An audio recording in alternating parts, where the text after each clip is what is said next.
La monoplace du futur, ici en parade à Berlin.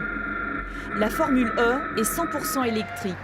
2,9 secondes de 0 à 100 km/h, l'accélération est proche de la Formule 1, même si la puissance est moindre. C'est le nouveau bébé de la FIA, la Fédération internationale de l'automobile, qui gère la Formule 1.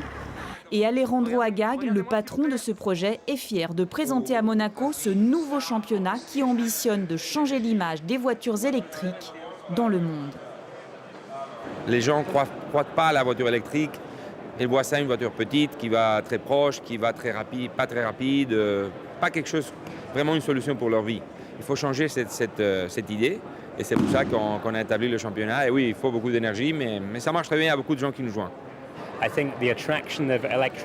Je pense que les voitures électriques intéressent de plus en plus de gens. En plus, nous aurons des pilotes très connus. Et enfin, l'intérêt, c'est que tous les circuits se trouvent en ville.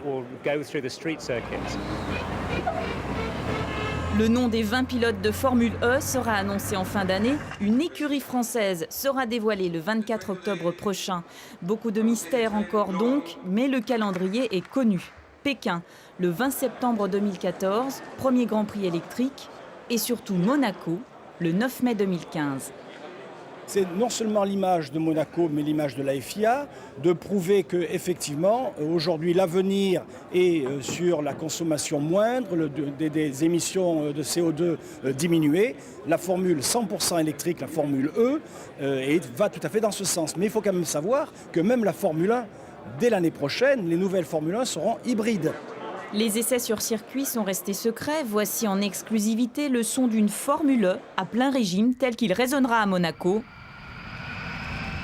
80 décibels contre 130 pour une Formule 1.